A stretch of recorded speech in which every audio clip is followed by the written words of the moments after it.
Everyone, कैसे हैं आप सब लोग। आज हम करेंगे अगस्त के फर्स्ट वीक का आप लोगों का टेस्ट। और जिन लोगों ने अभी तक करंट अफेयर नहीं पढ़े वो ये टेस्ट देने से पहले आपको बता दूं, आप जाएं करंट अफेयर पढ़ें 1 से 8 तक तारीख के, उसके बाद आके आप इस टेस्ट को देखें कि आपके कितने सही होते हैं। इसका पीडीएफ आपको आंसर्स के साथ मिल जाएगा हमारे टेलीग्राम ग्रुप पे। टेलीग्राम ग्रुप आपको डिस्क्रिप्शन बॉक्स में मिल जाएगा या वहाँ सर्च करें SSS, आपको वो भी दिख जाएगा। आज आपका टेस्ट है जेके बैंक बैंकिंग एसोसिएट का सेकंड, तो आप लोग वो भी आराम से दें। जब भी आपको टाइम लगता है कि आपका कंफर्टेबल है तो आप वो टेस्ट दे सकते हैं ओली बोर्ड की ऐप पे। और इन सब के साथ ही आपका कंप्यूटर का जो सैम्पल पेपर है वो भी ऑलमोस्ट डन है, उसका हम कल कंडक्ट करवा देंगे टेस्ट। और सेकंड वीक भी हम लोग पढ़ चुके हैं तो आपका सेकंड वीक भी कल हो जाएगा। तो कल आपको 3 वीडियोस मिलेंगे जिसमें आपका कंप्यूटर अवेयरनेस का टेस्ट होगा, सेकेंड वीक ऑफ अगस्त के करंट अफेयर्स का टेस्ट होगा, और इसी के साथ होगा आप लोगों का बैंकिंग एसोसिएट का एनालिसिस वीडियो कि आप लोगों ने कितना इम्प्रूव किया है और कितना आप लोगों को करने की ज़रूरत है। तो चलिए स्टार्ट करते हैं आज का टेस्ट। ये है हमारा स्केड्यूल। तो पीओ का टेस्ट हम लोग दे चुके हैं ओली बोर्ड की ऐप पे, आपको पता है किस तरह से देना है। जिन लोगों को नहीं पता वो आई बटन पे क्लिक करें, आपको ये मिल जाएगा। बैंकिंग एसोसिएट का आपका 22 और 23 तारीख यानी कि आज और कल होगा, और इसी के साथ जेके एसएसबी पंचायत अकाउंट असिस्टेंट का होगा 5 और 6 सितंबर को। इस टेस्ट में आप लोगों को एक चीज़ का ध्यान रखना है, अब आपको पंचायत अकाउंट असिस्टेंट में स्टेट वाइज रैंक भी दिखेगा। तो चलिए स्टार्ट करते हैं आज का टेस्ट। कमेंट में आप अपने स्कोर भी लिख के बताएं और ध्यान से सुने जो भी एक्स्ट्रा पॉइंट्स मैं आपको बताऊंगा। तो चलिए स्टार्ट करते हैं आज का हमारा टेस्ट। तो सबसे पहला क्वेश्चन आपके सामने है, कौन सा इंस्टीट्यूट है जिन्होंने कोलैबोरेट किया है ट्रांस यूनियन सिविल के साथ, जिसके साथ वो लॉन्च करेंगे एक फाइनेंशियल नॉलेज प्लेटफॉर्म MSME सक्षम। ये मैंने आपको जब करंट अफेयर कराए थे तब भी कहा था, आजकल इस तरह के क्वेश्चन आपको एग्जाम में दिखेंगे। आपसे ये नहीं पूछा जाएगा कि जो प्लेटफॉर्म लॉन्च किया गया है उसका नाम क्या है, आपसे पूछा जाता है किस इंस्टीट्यूट ने किया है। तो ये किया है आपका सिडबी ने, यानी कि small industry development bank of India. SIDBI ने ये लॉन्च किया है ट्रांस यूनियन के साथ मिलके। इसमें होगा क्या, मैं आपको थोड़ा सा एक इसका आइडिया भी दे देता हूँ। जो जितनी भी गाइडलाइंस होती हैं या जो भी MSMEs हैं, हमारी माइक्रो स्मॉल मीडियम इंटरप्राइजेस, जिन्हें क्विक एक्सेस चाहिए यानी कि फाइनेंस के रिलेटेड या जो सपोर्ट चाहिए होता है मैनेजिंग देयर क्रेडिट ऑब्लिगेशंस, तो ये एक सिंगल पोर्टल बनाया गया है जिसपे उन्हें सब कुछ आसानी से एक्सेस वो कर सकेंगे। सिडबी ने किया है। सिडबी का हेडक्वार्टर कहाँ पे है अगर आपसे पूछा जाए तो सिडबी का हेडक्वार्टर है आपका लखनऊ में। सिडबी को कभी भी आप लोग सेबी के साथ कंफ्यूज मत करें, सेबी आपका अलग है। सेबी का हेडक्वार्टर आपका मुंबई में है और ये है security exchange board of India. और इसी के साथ अगर लखनऊ की ही हम बात करें तो लखनऊ में आपकी कॉन्स्टिट्यूंसी है राजनाथ सिंह जी की। राजनाथ सिंह जी हमारे इस समय डिफेंस मिनिस्टर हैं, और डिफेंस मिनिस्टर ने अभी एक अपना टारगेट नया सेट किया है जिसपे वो इंपोर्ट को बढ़ावा देंगे, एक्सपोर्ट को बढ़ावा देंगे। तो ये आप चीज़ें याद रखें। नेक्स्ट की अगर हम बात करते हैं तो किस कंपनी ने जापानीज एनर्जी, एक मेजर है जेरा, उनके साथ मिलके टाई अप किया है, क्या प्रोवाइड करेंगे, ये न्यू पावर जनरेशन प्रोजेक्ट एक बनाएंगे बांग्लादेश में। अब ये बांग्लादेश में जो प्रोजेक्ट ये किसने स्टार्ट किया है, किसके साथ मिलके। जेरा एक जापानीज एनर्जी सेक्टर का प्रोवाइडर है, तो आपको बताना है कि किनके साथ किया है इन्होंने। तो इन्होंने किया है रिलायंस पावर के साथ मिलके। रिलायंस पावर जापानीज एनर्जी के साथ मिलके इन्होंने किया है टाई अप। ये प्रोवाइड करेंगे, टोटल जो इसकी वर्थ है वो है $642 मिलियन का एक प्रोजेक्ट होगा, बांग्लादेश में होगा। बांग्लादेश की कैपिटल है आपकी ढाका, और इसी के साथ ही बांग्लादेश का एक पोर्ट है जो बहुत ज़्यादा न्यूज़ में, और वो आपसे पूछा जाएगा, जिसका नाम है चट्टोग्राम पोर्ट। इसी के साथ बांग्लादेश ने ही अभी रिसेंटली हमारा एक काली माता का मंदिर है वहाँ पे, उसे रेनोवेट करने की बात की है जो 300 साल बाद खुलेगा। और बांग्लादेश ने कहा है कि वो एक मॉन्यूमेंट भी बनाएगा। किन के लिए बनाएगा? जो 1971 में वॉर में शहीद हुए थे इंडियन सोल्जर्स, उनके लिए। तो इतना सब आपको ये याद रखना है। नेक्स्ट के ऊपर अगर हम बात करते हैं तो अभी रिसेंटली किन्हें चार्ज मिला है great eastern shipping company limited का, जो अगस्त 1 2020 से इसका पोजीशन संभालेंगे। तो कौन है ये? तो ये हैं हमारे former RBI governor Urjit Patel ji. Urjit Patel ji को मिला है ये चार्ज। तो ये कब से स्टार्ट होगा? ये होगा अगस्त 1 2020 से, यानी कि हो चुका है great eastern shipping company limited की तरफ से। अब ये इसमें एक्ट करेंगे as an independent director. Next की अगर हम बात करें तो नेक्स्ट क्वेश्चन है आपके सामने, जो हमारे यूनियन मिनिस्टर हैं नितिन गडकरी जी, इन्होंने इनॉग्रेट किया है एक upstream carriage way of the Mahatma Gandhi bridge in Bihar recently. तो ये मैंने आपको न्यूज़ में जब बताया था तब मैंने एक चीज़ आपको वहाँ पे भी मेंशन करी थी कि एग्ज़ाम में नहीं पूछा जाएगा किस डिस्ट्रिक्ट में बना है, आपसे ये पूछा जाता है रिवर के ऊपर कि अगर ब्रिज आ रहा है तो आपको रिवर्स भी याद रखनी है किस रिवर पे ये बना है। तो किस रिवर के किनारे के ऊपर बना है ये महात्मा गांधी ब्रिज, जिनका भी इनॉग्रेट किया है अपस्ट्रीम कैरिजवे का?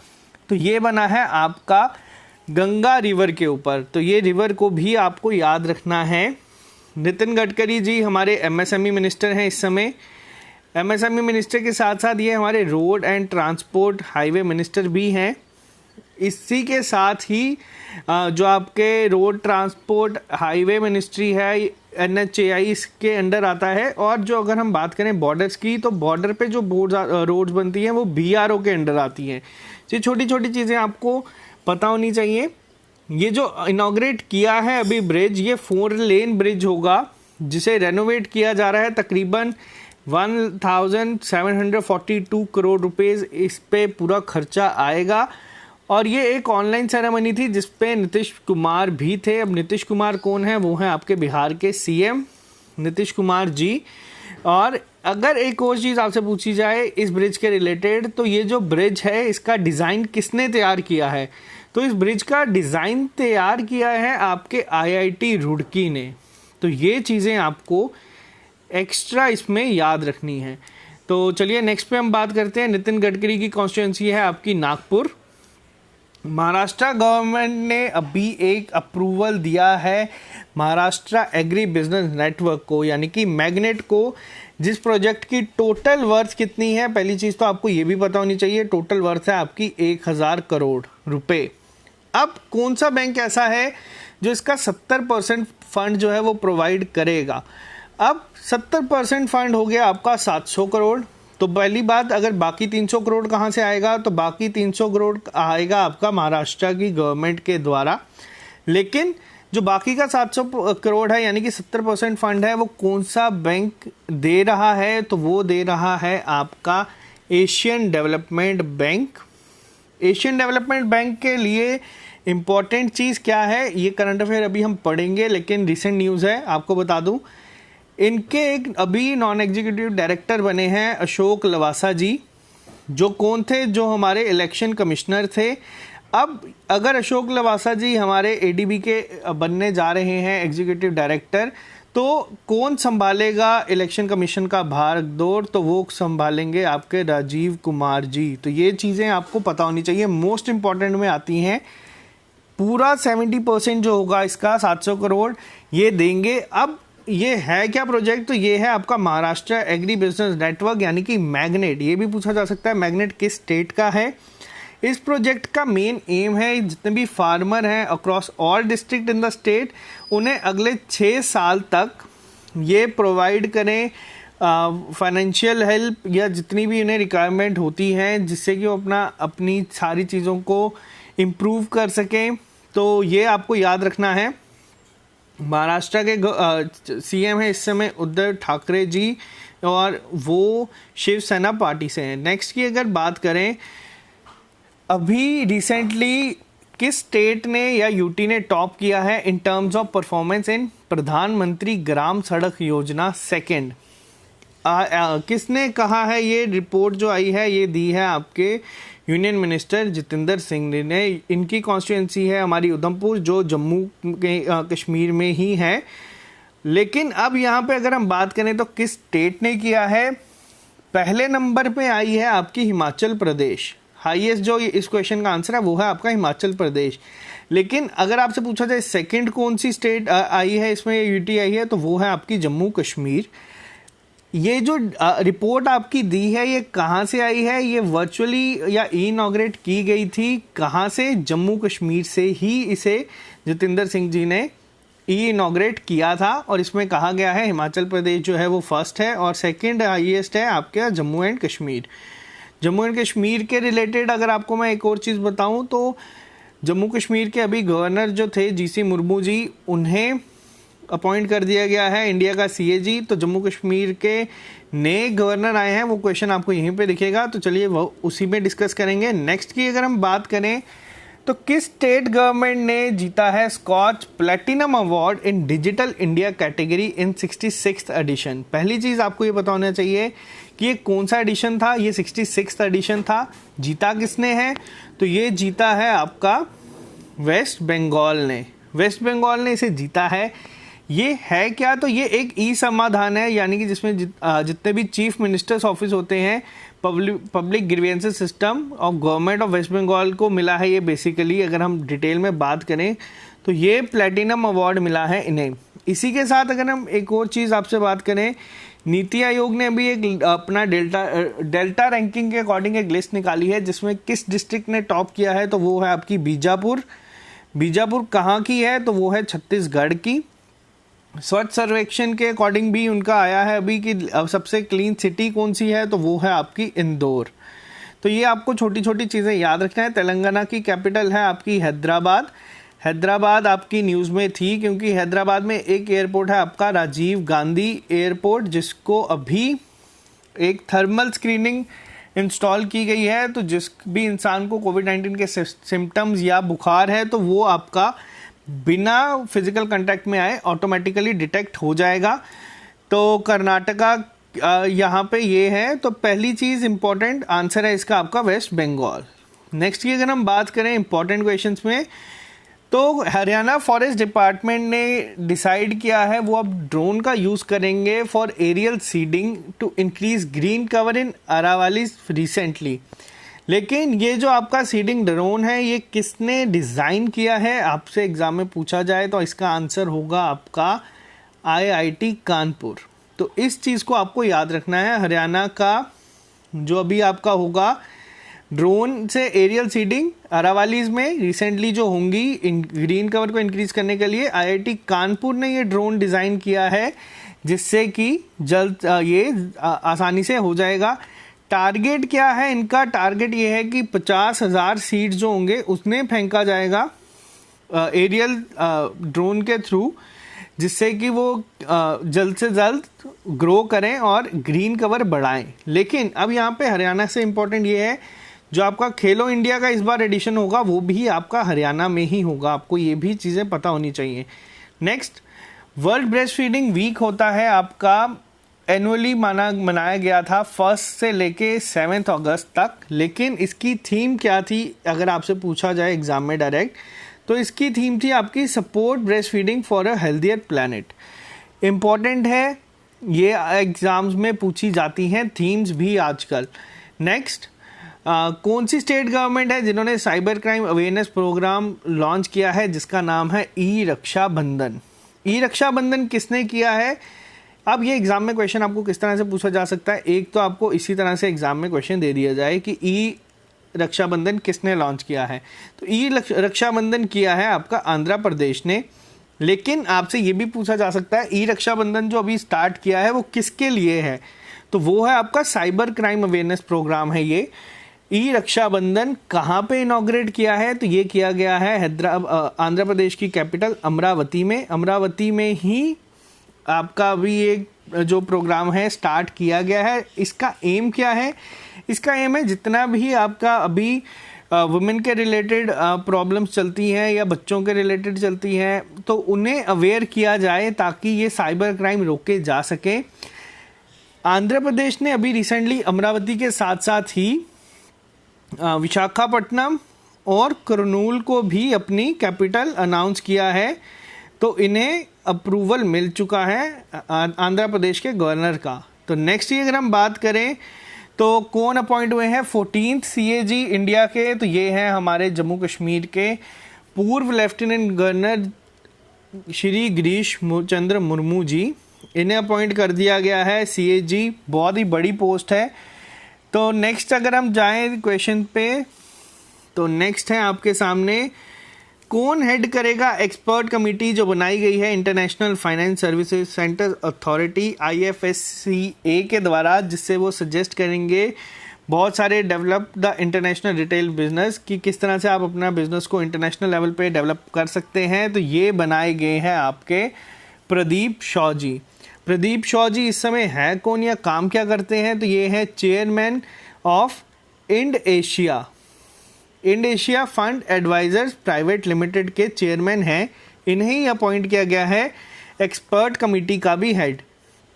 नेक्स्ट की अगर हम बात करें तो मोहम्मद इरफान अली अभी रिसेंटली प्रेसिडेंट बने हैं किस कंट्री के? तो ये बने हैं गयाना के नए president.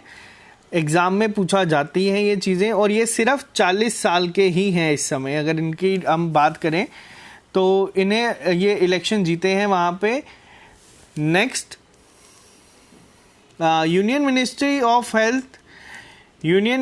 Of health and family welfare collaborated with Asian development bank and UNICEF for thermal screening. ये अभी मैं आपको बता चुका हूँ, लेकिन इसमें आपको याद क्या रखनी है? इसमें आपको ये चीज़ें याद रखनी है कि किन किन ने किया है। Union ministry of health and family welfare ने कोलैबोरेट किया है ADB के साथ और यूनिसेफ के साथ। ये जो थर्मल स्क्रीनिंग वाला मैंने आपको अभी बताया, राजीव गांधी इंटरनेशनल एयरपोर्ट में होगा। कहाँ पे है? तो ये है हैदराबाद। हैदराबाद कहाँ पे है? तेलंगाना। बहुत सारे बच्चे गलती कर देते हैं अभी भी। कहाँ पे होगा 13th एडिशन ऑफ IPL आपको पता है इंडियन प्रीमियर लीग है। कहाँ पे खेली जाएगी? ये खेली जाएगी आपकी इस बार UAE में, यूनाइटेड अरब एमिरेट्स में। UAE ने अभी रिसेंटली अपना एक मिशन स्टार्ट किया है जिसका नाम है होप मिशन। जापान से ये अपनी सैटेलाइट को भेजेगा मार्स मिशन के तौर पे। और अगर हम बात करें IPL के साथ ही, जो आपका 2020 क्रिकेट वर्ल्ड कप होना था ऑस्ट्रेलिया में, उसे पोस्टपोन कर दिया गया है, जो अब 2022 में होगा। लेकिन 2021 का अगर आपसे पूछा जाए कहाँ पे होगा, तो वो होगा आपका इंडिया में। तो एग्ज़ाम में अगर आपसे पूछा जाए 2021 का मेन T20 वर्ल्ड कप कहाँ पे होगा, तो इसे कंफ्यूज मत कर देना आप कि इस साल का पोस्टपोन होकर अगले साल होगा। तो ये नहीं है, अगले साल इंडिया में ही होगा। ऑस्ट्रेलिया में पोस्टपोन होकर 2022 में होगा। नेक्स्ट, अभी रिसेंटली अमर सिंह जी का निधन हुआ है। ये कौन थे या कहाँ से, रिनोन्ड फॉर व्हाट? तो ये थे आपके पॉलिटिशियन। आप लोगों ने इन्हें देखा होगा अमिताभ बच्चन जी के साथ भी। तो इनका निधन हुआ है। पार्टी थी इनकी समाजवादी पार्टी, और राज्यसभा मेंबर भी रह चुके हैं अमर सिंह जी। तो नेक्स्ट अगर हम बात करें, कौन सा एडिशन बनाया गया है मुस्लिम वुमेन राइट्स का डे का, जो कब होता है? आपको ये डेट भी याद रखनी है। ये डेट है आपकी August 1, 2020। कौन सा एडिशन था? तो ये पहली बार सेलिब्रेट किया गया है। क्यों सेलिब्रेट किया गया है और किसके द्वारा किया गया है? तो ये किया गया है जो हमारी मिनिस्ट्री है माइनॉरिटी अफेयर्स की, उनके द्वारा। मिनिस्टर कौन है इनके? तो इनके मिनिस्टर हैं मुख्तार अब्बास नकवी जी।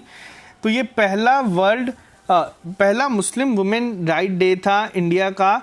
क्यों मनाया गया है? क्योंकि 1 साल हुए हैं अभी हमारे ट्रिपल तलाक को ख़त्म किए हुए, यानी कि तलाक बिदअत को ख़त्म किए हुए। तो ये जेंडर इक्वलिटी जो मुस्लिम वुमेन के लिए आई है as Muslim women right day, ये सेलिब्रेट किया जाएगा। तो पहला एडिशन था इसका। किसे बनाया गया है? HDFC का MD CEO, जो 27 अक्टूबर से इस चीज़ का भार संभालेंगे। तो किन्हें बनाया गया है? अभी के लिए हैं हमारे आदित्य पुरी जी, लेकिन इनकी जगह कौन आएंगे? तो इनकी जगह आएंगे Sashidhar Jagdishan ji. One of the most important question आपसे डायरेक्ट एग्जाम में पूछे जाने के चांसेस हैं, क्योंकि HDFC आपको पता है बहुत बड़ा बैंक है। HDFC ने ही एक अभी HDFC ग्रिड करके कैंपेन लॉन्च किया था, जहां पे इस तरह का इन्होंने हर अपने बैंक में बना दिया था सोशल डिस्टेंसिंग के लिए, और यही इनका लोगो भी है। तो इस तरह का उन्होंने ज़मीन पे मार्क कर दिए थे, तो इसका नाम भी इन्होंने रखा था। नेक्स्ट की अगर हम बात करें तो नेक्स्ट क्वेश्चन है आपके सामने कि किस स्टेट ने प्लान किया है पहला स्नो लेपर्ड कंजर्वेशन सेंटर बनाने का? तो ये है आपका उत्तराखंड। उत्तराखंड ने डिसाइड किया है। उत्तराखंड के चीफ मिनिस्टर हैं हमारे TS रावत जी। इन्होंने मीटिंग में कहा है कि जो उत्तराखंड में जितने भी आपके स्नो लेपर्ड्स हैं उनके लिए एक कंजर्वेशन सेंटर बनाया जाए, क्योंकि ये अब बहुत कम रह चुके हैं और उसमें इनका ध्यान रखा जाएगा ऑफिशियल्स के द्वारा। तो ये जो है किसके साथ मिलके कर रहा है उत्तराखंड का फॉरेस्ट डिपार्टमेंट? तो ये कर रहा है UNDP के साथ मिलके, यूनाइटेड नेशन डेवलपमेंट प्रोग्राम के साथ मिलके 6 साल का एक पूरा प्रोजेक्ट होगा जिसमें ये चीज़ें की जाएंगी। नेक्स्ट की अगर हम बात करें तो अंडर स्वदेश दर्शन स्कीम कहाँ पे इनॉग्रेट किया है प्रहलाद सिंह पटेल ने? थेंजवाल गोल्फ रिजॉर्ट जो पहला होगा इस एरिया का या इस स्टेट का, तो ये है आपका मिज़ोरम में इन्हें किया है इनॉग्रेट। तो इस सब के साथ ये जो स्कीम है आपकी, सबसे पहली चीज़ ये प्रहलाद सिंह पटेल जी किस मिनिस्ट्री के अंदर काम करते हैं? तो ये है यूनियन मिनिस्टर ऑफ स्टेट और for culture and tourism department. इसका इंडिपेंडेंट चार्ज इनके पास है और ये जो प्रोजेक्ट है ये स्वदेश दर्शन प्रोजेक्ट के अंदर बनाया गया है। तो ये भी आपको याद रखनी है चीज़ें। नेक्स्ट, एज पर the study publish by Nature Climate Change. अब यहाँ पे आपको इनका नाम भी याद रखना है कि ये जो स्टडी है ये किसने दी है? ये दी है आपकी नेचर क्लाइमेट चेंज ने। पोलर बियर्स खत्म हो जाएंगे आर्कटिक रीजन में कब तक? तो ये एक अपने आप में ही काफ़ी चौंकाने वाली न्यूज़ है। तो कहा गया है 2100 में आपके जितने भी हैं पोलर बियर्स वो ख़त्म हो जाएंगे आर्कटिक रीजन से। इतनी ग्लोबल वार्मिंग का इफेक्ट इसमें पड़ेगा। तो ये काफ़ी ही ज़्यादा आपको डरा देने वाली न्यूज़ है। किसने दी है आपको ये रिपोर्ट? तो ये है नेचर क्लाइमेट चेंज ने। कौन सी ऑर्गेनाइजेशन ने डेवलप किया है कोविड-19? BWM। इसे BMW से कंफ्यूज मत करें, हो सकता है आपको एग्जाम में ऑप्शन इसी तरह का दिखे। To track biomedical waste. तो ये किसने किया है स्टार्ट? तो ये किया है आपका CPCB ने, यानी कि सेंट्रल पोल्यूशन कंट्रोल बोर्ड ने लॉन्च। नेक्स्ट क्वेश्चन भी आप यहीं पे देख लेते हैं। एज पर United Nation reports title policy brief education during कोविड-19 एंड बियॉन्ड। तो ये आपको रिपोर्ट भी याद रखनी है और दी किसने है? यूनाइटेड नेशन ने दी है। कितने ऐसे बच्चे होंगे जो अपना ड्रॉप आउट हो जाएंगे और नहीं कर पाएंगे स्कूलिंग कंटिन्यू 2021 में? तो ये भी काफ़ी हैरान करने वाली न्यूज़ है। तो ये हैं आपके 23.8 मिलियन बच्चे ऐसे होंगे जो नहीं जा पाएंगे स्कूल 2021 में, क्योंकि काफ़ी इकोनॉमिक इम्पैक्ट इसके पड़ेंगे। कोविड-19 पेंडेमिक अभी ख़त्म नहीं हो रहा, लेकिन आपको बता दें जो इसके असर हैं वो भी देखने को मिलेंगे आपको इन फ्यूचर, और ये कम से कम भी 10-12 साल के लिए आपको देखने को मिल सकता है। कौन सा ऐसा ब्रांड है जिसे मोस्ट वैल्यूएबल ब्रांड का बनाया गया है या घोषित किया गया है? आपको ये भी याद रखना है कि किसने कहा है ये। आपको एग्जाम में एक क्वेश्चन ये भी पूछा जा सकता है। इसका आंसर है आपका एप्पल, लेकिन आपको ये पूछा जा सकता है एप्पल को मोस्ट वैल्यूएबल ब्रांड किसने कहा है? तो ये कहा है आपका फ्यूचर ब्रांड इंडेक्स 2020 की रिपोर्ट में जो आई है। तो सेकंड बिगेस्ट अगर हम बात करें यहाँ पे कौन सा है, आपसे चांसेस ये है कि ये भी पूछा जा सकता है सेकंड बिगेस्ट ब्रांड कौन सा है, तो वो है आपका रिलायंस इंडस्ट्रीज लिमिटेड। तो ये भी आपको याद रखना है। रिलायंस इंडस्ट्रीज काफ़ी बड़ा ब्रांड है। क्यों है? क्योंकि इस साल बहुत ही बड़ी बड़ी कंपनीज ने इनमें इन्वेस्टमेंट की है, जिसमें फेसबुक, गूगल और भी बहुत बड़ी कंपनीज आती हैं। नेक्स्ट क्वेश्चन आपके सामने है, किसे बनाया गया है नया LG जम्मू कश्मीर का? तो वो हैं आपके मनोज सिन्हा जी। मनोज सिन्हा जी अपॉइंट हुए हैं। मनोज सिन्हा जी है कौन? अपॉइंट किया किसने अगर आपसे ये पूछा जाए तो ये किया है प्रेसिडेंट, करते हैं गवर्नर्स को अपॉइंट। तो ये हैं रामनाथ कोविंद जिनने किया है। ये फॉर्मर यूनियन मिनिस्टर हैं और सीनियर BJP लीडर भी हैं उत्तर प्रदेश से। तो आपको ये भी पूछा जा सकता है कि कहाँ से हैं। नेक्स्ट की अगर हम बात करें तो ये भी one of the most important question है। किसान रेल आपको पता है चली है पहली बार। रेलवे मिनिस्टर पीयूष गोयल ने और नरेंद्र सिंह तोमर जो हमारे एग्रीकल्चर मिनिस्टर हैं, इन्होंने किया था इसे इनॉग्रेट या फ्लैग्ड ऑफ। तो पहली किसान रेल चली है, बच्चों को पता है, महाराष्ट्र से। लेकिन महाराष्ट्र से कहाँ तक चली है ये आपको क्वेश्चन में पूछा गया है और ये मैंने बताया है आपको। तो ये चली गई है आपकी बिहार तक। तो ये अपने आप में ही इम्पोर्टेंट क्वेश्चन है। कहाँ से कहाँ तक चली है?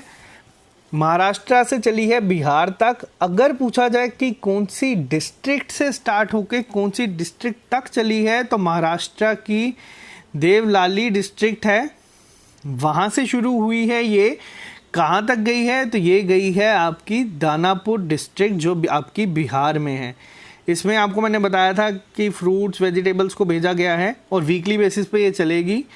नेक्स्ट की अगर हम बात करें तो कौन सा कोस्टल विलेज है इंडियन ओशन में रीजन में जिसे टर्म किया गया है tsunami ready by United Nation educational scientific and cultural organization. पहली चीज़ ये है कहाँ पे हैं दोनों? तो ये हैं आपके उड़ीसा में। दूसरी चीज़ कौन कौन से हैं? तो ये हैं आपके वेंकटैयापुर और नोलिशाही। तो आंसर है बोथ 1 और 2। मल्लापुरम को आप मलालापुरम के साथ कंफ्यूज मत करें, जहाँ पे इंडिया और चाइना की अभी एक अनऑफिशियल समिट हुई थी। ये वो नहीं है, ये मलापुरम अलग जगह है, मलालापुरम एक अलग जगह है। तो आंसर है इसका ऑप्शन 1 और 2। सुनामी रेडी है कि यहाँ पे सुनामी आ भी जाए तो भी इन्हें इतना फ़र्क नहीं पड़ेगा। एक अभी तूफान आया था थोड़े टाइम पहले, आप लोगों ने देखा होगा, जिसका नाम था फैनी। फैनी का नाम किसने सजेस्ट किया है? तो नाम सजेस्ट किया था बांग्लादेश ने। फैनी क्यों रखा गया था नाम? तो जो आपने शाम का फन देखा होगा जिस तरह से फैलता है, उसी तरह से इसे नाम दिया गया था। लेकिन ओडिशा में इतना बड़ा तूफान आने के बाद भी जो लॉस हुआ था, जान माल का जो नुकसान हुआ था, वो बहुत कम था। रीज़न क्या था इसके लिए?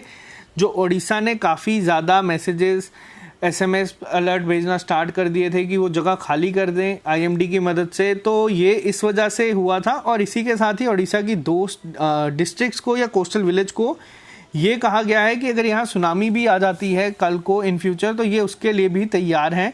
तो ये बहुत अच्छी न्यूज़ है। नेक्स्ट की अगर हम बात करें तो ये थे हमारे इम्पोर्टेंट करंट अफेयर्स के टेस्ट। आई होप आप लोगों ने अगर करंट अफेयर अच्छे से पढ़े हैं तो आपने इनका आंसर दिया होगा। पहली एक इसमें आपको एक और क्वेश्चन मैं बता दूं कि कौन सी ऐसी स्टेट है जो पार्टनर करेगी गूगल इंडिया के साथ, जिसमें वो लर्निंग टूल प्रोवाइड करेंगी स्कूल को।